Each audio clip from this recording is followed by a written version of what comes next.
അസ്സലാമലൈക്കും. പുതിയൊരു വീഡിയോയിലേക്ക് എല്ലാവർക്കും സ്വാഗതം. അപ്പം ഇന്ന് പ്രത്യേകിച്ച് വീഡിയോ ഒന്നുമില്ല കേട്ടോ. അപ്പം ഞാൻ ഫ്രിഡ്ജിൽ ഇഞ്ചി വെളുത്തുള്ളിയും പേസ്റ്റ് ആക്കി വെക്കാറുണ്ട്. അതെങ്ങനെയാണെന്ന് ഞാൻ കാണിച്ചു തരാം കേട്ടോ. അപ്പോൾ ആദ്യം ഇഞ്ചി നന്നായി തൊലിയൊക്കെ കളഞ്ഞ് നന്നായി കഴുകി വൃത്തിയാക്കി വട്ടത്തിൽ മുറിച്ചെടുത്തിട്ടുണ്ട് കേട്ടോ, വേഗം അരഞ്ഞ് കിട്ടാൻ വേണ്ടിയിട്ട്. അതിലേക്ക് ഇതാ കുറച്ച് വെളുത്തുള്ളിയും കൂടി ഇട്ട് കൊടുത്തിട്ടുണ്ട്. ഇനി നമുക്ക് സൺഫ്ലവർ ഓയിൽ ഉണ്ടല്ലോ, അത് കുറച്ച് ഒഴിച്ചു കൊടുക്കണം. വെളിച്ചെണ്ണ ഒഴിച്ചു കൊടുക്കണ്ട കേട്ടോ, സൺഫ്ലവർ ഓയിൽ ഒഴിച്ചു കൊടുക്കുക നല്ലത് കേട്ടോ. പിന്നെ തരി ഉപ്പ് ഇട്ട് കൊടുക്കുക. പിന്നെ മഞ്ഞൾപ്പൊടി ഇടണമെങ്കിൽ ഇടാം കേട്ടോ. ഞാൻ മഞ്ഞൾപ്പൊടി ഇട്ടിട്ടില്ല. എന്താ പറയുക, ഞാൻ ഉപ്പും ഓയിലും മാത്രമേ ഒഴിച്ചിട്ടുള്ളൂ കേട്ടോ. എന്നിട്ട് നന്നായിട്ട് മിക്സിയിലിട്ടിട്ട് വെള്ളമൊന്നും ഒഴിക്കാതെ നന്നായിട്ട് മിക്സിയിലിട്ടിട്ട് നന്നായിട്ട് അരച്ച് പേസ്റ്റ് ആക്കി എടുക്കുക കേട്ടോ. വെള്ളം ഒഴിക്കാൻ പാടില്ല കേട്ടോ. എന്നിട്ട് നമ്മൾ ഇതുപോലത്തെ ഒരു പാത്രത്തിലോ അല്ലെങ്കിൽ വല്ല കുപ്പിയിലോ എന്തിലേലും ആക്കി നല്ല വെള്ളമൊന്നും ഇല്ലാത്തൊരു പാത്രം നോക്കിയിട്ട് എടുക്കുക കേട്ടോ. എന്നിട്ട് ഇതുപോലെ ഒരു പാത്രത്തിലാക്കിയിട്ട് അടച്ചു വയ്ക്കുക. നമുക്ക് ഇഞ്ചി വെളുത്തുള്ളിയുടെ മണം പോവാതെ തന്നെ നമുക്ക് കുറേ നാൾ ഉപയോഗിക്കാം കേട്ടോ. അപ്പോൾ ഇത് കുറേ നാളൊന്നും ഉണ്ടാവില്ല. ഞാൻ ഇതിപ്പോൾ ഇത്ര തന്നെ കേട്ടോ അരച്ച് വയ്ക്കാറുള്ളൂ. ഒരുപാടൊന്നും അരച്ച് വയ്ക്കാറില്ല കേട്ടോ. ഇങ്ങനെ തന്നെയാണ് അരച്ച് വയ്ക്കാറ്. അപ്പോൾ ഇതാ ഒരു ലേശം പോലും കളയണ്ട, എല്ലാം നമുക്ക് തുടച്ച് വടിച്ചെടുക്കാം. ഇപ്പോൾ വെളുത്തുള്ളിക്കൊക്കെ നല്ല വിലയുണ്ട് കേട്ടോ. ഇനി നമ്മൾ സ്പൂൺ വെച്ചിട്ട് ഒന്ന് ലെവൽ ചെയ്ത് വെച്ച് കൊടുക്കാം. എന്നിട്ട് നമുക്കിത് അടച്ച്, ഇത് ഈ പാത്രം ശരിക്കും പറയുകയാണെങ്കിൽ പഞ്ഞിമിഠായി ഉണ്ടല്ലോ ആ പാത്രം കേട്ടോ. ആ പാത്രം പഞ്ഞിമിഠായി മേടിച്ചപ്പോൾ കിട്ടിയതാണ്. അപ്പോൾ ഇതൊക്കെ ഞാനിപ്പോൾ കളയാറില്ല, കുട്ടികൾക്ക് കളിക്കാനും കൊടുക്കാറില്ല കേട്ടോ. ഇങ്ങനെയുള്ള നമുക്ക് ഓരോ ആവശ്യങ്ങൾക്കൊക്കെ ഫ്രിഡ്ജിലൊക്കെ വെക്കാൻ പറ്റിയ പാത്രങ്ങളാട്ടോ. അപ്പോൾ അതെടുത്ത് വയ്ക്കാം. ഇനി ഫ്രിഡ്ജിൽ വെച്ച് കഴിഞ്ഞാൽ നമുക്ക് കേടുകൂടാതെ കുറേ നാൾ ഉപയോഗിക്കാം കേട്ടോ. പിന്നെ ഞാനൊരു ചിക്കൻ ഒരു പ്രത്യേക രീതിയിലൊന്ന് മസാല കൂട്ടിയിട്ടുണ്ട്. അപ്പോൾ പൊരിച്ചിട്ടില്ല കേട്ടോ, പൊരിക്കുന്ന വീഡിയോ ഇല്ല. ഞാനൊന്ന് പൊരിച്ചിട്ടും ഇല്ല കേട്ടോ. ഞാനത് ഫ്രിഡ്ജിൽ തന്നെ വെച്ചേക്കാണ്, നാളെ എന്തെങ്കിലും ചെയ്യാമെന്ന് വിചാരിച്ചിട്ട് വെച്ചേക്കാം കേട്ടോ. പിന്നെ ഞാൻ ചെറുതായിട്ടൊരു ബിരിയാണിയൊക്കെ വെച്ചു. അപ്പോൾ അതുകൊണ്ട് തന്നെ ഞാൻ ഇന്ന് ഈ ചിക്കൻ പൊരിച്ചൊന്നുമില്ല കേട്ടോ.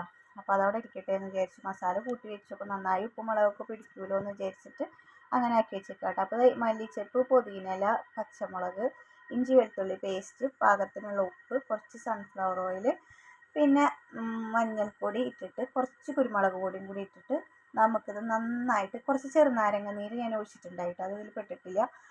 ചെറുനാരങ്ങ നീരോ അല്ലെങ്കിൽ സുർക്ക എന്തെങ്കിലും ഒഴിച്ചാൽ മതി കേട്ടോ.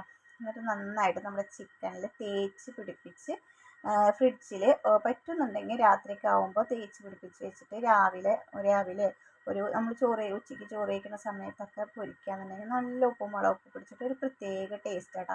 അപ്പോൾ ഒരുപാട് എണ്ണയിലിട്ടിട്ടൊന്നും പൊരിക്കാൻ പാടില്ല, കുറച്ച് എണ്ണയിലാക്കിയിട്ട് പൊരിച്ചെടുക്കുക. അപ്പോൾ നമ്മുടെ ആ മസാല ഒന്നും പോവാതെ തന്നെ നമുക്ക് കിട്ടാൻ വേണ്ടിയിട്ട് കുറച്ച് എണ്ണയിലാക്കിയിട്ട് പൊരിച്ചെടുക്കുക കേട്ടോ. അപ്പോൾ നല്ല ടേസ്റ്റാണ്. ചെറിയ തീയിലിട്ടിട്ട് വേവിച്ചിട്ടെടുത്താൽ മതി. അപ്പോൾ ഇതുപോലെ നിങ്ങൾ ചിക്കൻ വറുത്തിട്ടില്ലെങ്കിൽ ഒന്ന് വറുത്തിട്ട് അടിപൊളി ടേസ്റ്റാണ്. ഇനി നമുക്ക് ഇഷ്ടമുള്ളൊരു പാട്ട് കേൾക്കാം കേട്ടോ.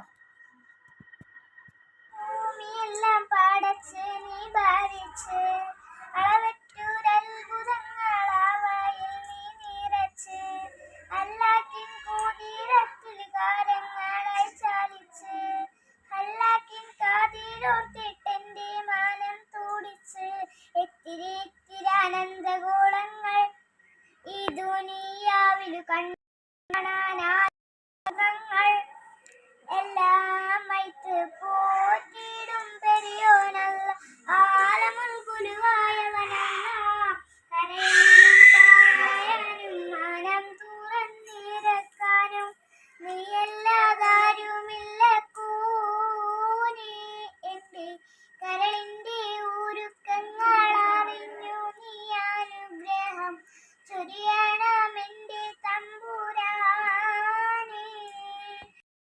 അപ്പൊ മക്കളെ, ഇന്ന് ഞാൻ വലിയ കാര്യമായിട്ടുള്ള വീഡിയോ ഒന്നും എടുത്തിട്ടില്ല. ഇന്നത്തെ കമന്റ് ബോക്സ് കണ്ടപ്പോഴേക്ക് ഭയങ്കര സന്തോഷമായിട്ടാ. ഞാൻ വിചാരിച്ചു എല്ലാവർക്കും നമ്മുടെ വീഡിയോ ഇഷ്ടമില്ലാണ്ടായി, നമ്മളതിനെ ഇഷ്ടമില്ലാണ്ടായി എന്നൊക്കെ ഞാൻ വിചാരിച്ചു പോയി. തെറ്റിദ്ധാരണ ആയിരുന്നു എന്നുള്ളത് മനസ്സിലായി. നമ്മളതിനെ ഇഷ്ടപ്പെടുന്നവർ ഇപ്പോഴും ഉണ്ട്. ഒരുപാട് പേര് കമന്റ് ചെയ്തിട്ടായിരുന്നു. അതെന്നെ കണ്ടപ്പോൾ നല്ല സന്തോഷമായിട്ടാ. ആ സന്തോഷത്തിൽ സത്യം പറഞ്ഞു ഞാൻ വീഡിയോ ഒക്കെ എടുക്കാൻ മറന്നുപോയി. കമന്റ് വായിക്കലുണ്ടായിരുന്നു പണിയിട്ടാ. അപ്പോൾ എന്തായാലും നിങ്ങളുടെ സ്നേഹമൊക്കെ ഉണ്ടെന്ന് പറഞ്ഞാൽ ഒരുപാട് സന്തോഷമുണ്ട് കേട്ടോ. അപ്പോൾ ഒരുത്തി അവിടെ തുള്ളി കളിച്ചുകൊണ്ടിരിക്കുന്നത്. ഇതിന് എപ്പോഴും തുള്ളൽ തന്നെ പണി, എപ്പോഴും ഡാൻസ് കളിച്ചുകൊണ്ടേയിരിക്കും. പിന്നെ ഷമോളുടെ അടുത്ത് ഹായ് പറയാൻ പറഞ്ഞിട്ടുണ്ടായിരുന്നു. ഷമോള് ഹായ് പറഞ്ഞു. ഷമോള് ഹായ് സൗണ്ട് ഇല്ലേ അവൾക്ക്? അല്ലെങ്കിൽ ഒക്കെ ഭയങ്കര സൗണ്ട് കേട്ടോ. പിന്നെ എന്താ പറയാ, പാട്ടൊക്കെ പാടിയിട്ടുണ്ട് കേട്ടോ. പാട്ടിൻ്റെ എങ്ങനെയുണ്ട് എന്നൊക്കെ കമൻറ്റ് ചെയ്യണേ. പിന്നെ കുഞ്ഞുവിൻ്റെ അടുത്ത് അന്വേഷണം പറയാൻ പറഞ്ഞിട്ടും കുഞ്ഞുവിന് സുഖമാണോ ചോദിച്ചിട്ടും കുഞ്ഞു എവിടെയെന്നൊക്കെ ചോദിച്ചിട്ട് കമൻ്റൊക്കെ ഉണ്ടായിരുന്നു. അപ്പോൾ ഇതിന് നാണം വന്ന് വലിയ ആളായി ബാക്കിലേക്ക് പോകുന്നുണ്ട്. ഇപ്പം ആയതുപോലെ വീഡിയോയിലേക്ക് വരുന്നില്ല കേട്ടോ. ഭയങ്കര വലിയ ചെക്കനായി എന്നാണ് ജന്മിപ്പിച്ചത്. ചെക്കനായി എന്നാണ് വിചാരം തോന്നുന്നു. അതാണോടാ. പിന്നെ കുട്ടികളൊക്കെ കളിയാക്കാണ്, സ്കൂളിൽ പോകുമ്പോൾ കളിയാക്കാണ് എന്നുള്ളൊക്കെ ഒരു പറച്ചിലൊക്കെ ഉണ്ട് കേട്ടോ. അതൊക്കെ കൊണ്ടായിരിക്കും വരാത്തത്. അതൊന്നും നോക്കണ്ട അല്ലേ, എന്തിനു കളിയാക്കണേ, നമ്മൾ വേറെ ഒന്നും ചെയ്യണില്ലല്ലോ. ഞാനത് പറഞ്ഞവനോട്. അപ്പം ഇന്നത്തെ വീഡിയോ ഇത്രയൊക്കെ തന്നെ ഉള്ളൂ. എല്ലാവർക്കും ഇഷ്ടമാവുന്നതായിരിക്കും. ഇഷ്ടപ്പെട്ടാൽ സപ്പോർട്ട് ചെയ്യുക, സബ്സ്ക്രൈബ് ചെയ്യുക. അടുത്ത നല്ലൊരു വീഡിയോ ആയിട്ട് നാളെ വരാം. അതിരിക്കും. അസ്സലാമു അലൈക്കും.